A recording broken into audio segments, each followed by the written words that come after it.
Okay, this is a video response to yeahwotevaman. It's totally overdue. Sorry it's so late. I had crazy shit going on this week. So we're talking about workers' collectives, capitalism, that kind of thing. The first thing you mention is that government favour big capital. Yep, that's true. I strongly disagree with government subsidies because that is not a free market. Government assistance courtesy of the taxpayer is a distortion of free markets. And it's made possible because of taxation. High taxation creates this big, centralised pool of money, and that means big business is going to lobby government to get their hands on it. You don't have the ability to lobby government, but powerful people do. Okay? So when Tony Blair was in power, this was well known, Rupert Murdoch could get a meeting within a week just by making a phone call. You don't have that kind of access. The solution is to eliminate this vast pot of cash that politicians control and therefore businesses lobby for. The answer is to shrink the state. Yeah? Let's see, you kind of mentioned the wealthy few. I think there is an issue with inheritance. If people haven't worked for their money, their claim to it is kind of weaker. But on the other hand, tax has been paid on it already. Should it be taxed again? Yeah, and the wealthiest people don't pay tax anyway. So again, I think tax is an evil. It just keeps the working class and the middle class locked in position. Because if you're paying 40%, you're never going to make headway against someone who isn't paying or is paying very little. So they have more and they pay less. The effect of tax is to maintain the status quo. And you might say, well, make them pay. But that's totally unrealistic. Someone that says that doesn't understand how the world works at all. Okay, so I'm just going to say cut tax. Hong Kong is the size of a stamp. It has no natural resources. They had a 16% flat rate and it grew to be the 8th largest economy in the world. Good stuff, yeah? You mentioned Thatcher and the council tax giveaway. I'm still in favour. They should have just built more and given more away. I'm not against redistribution. I just want to cut the state out. I want to get rid of this centralised pot. The central pot never gets spent the way people who pay into the pot want it to be. It ends up serving other interests. So, two big spends recently serve as an example: the banking bailout and the Iraq war. That's what you're tax funded, yeah?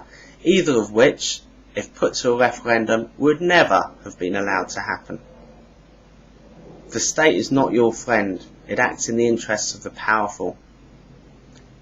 Xanon, which you mentioned, is a good example. I read the wiki entry. Where did the guy get the money from initially?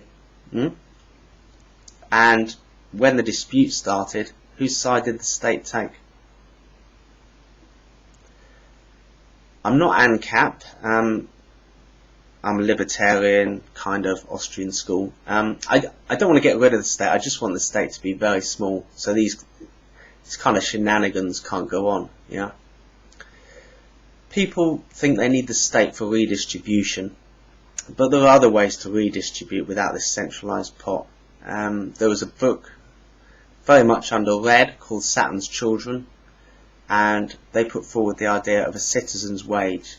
So direct redistribution without the state. I think that's something we could definitely look at, would be worthwhile.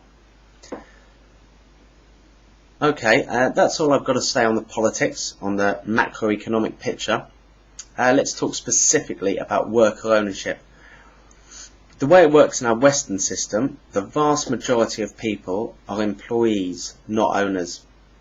And I'm going to suggest to you that's a good thing. So, hear me out, okay? This is from a practical point of view, not political or anything like that. This is the way it works. As an owner, you pay your suppliers, you pay your employees, you pay your tax, and whatever's left is yours. You pay in that order, okay? It's illegal to trade if you're insolvent. You must discharge all your obligations. So if the company did good this month, you, the owner, get paid. Possibly quite a lot. If you did bad, you get paid a little, or maybe nothing. If you did very bad, you're going to have to find some money quickly to put into the company. If you can't find it, you're insolvent. Game over. Most people can't live like that. You can't pay a mortgage with that. You can't bring up children with that. The employee gets a steady income every month, and I think for most people's lifestyles, that's probably the best fit. Additionally, in my experience, people consistently underestimate how difficult running a business is.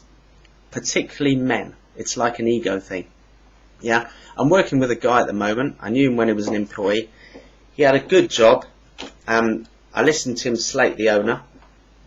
He could do it so much better, blah, blah, blah. And I actually said to him at the time, I said, look, the owner, he must be doing something right. Yeah, he makes a load of money. But no good, this guy decides to set up on his own. Well, he hasn't done so good. I reckon he'll be bust in 6 months. Yeah, it just isn't for most people. It kind of depends on the business.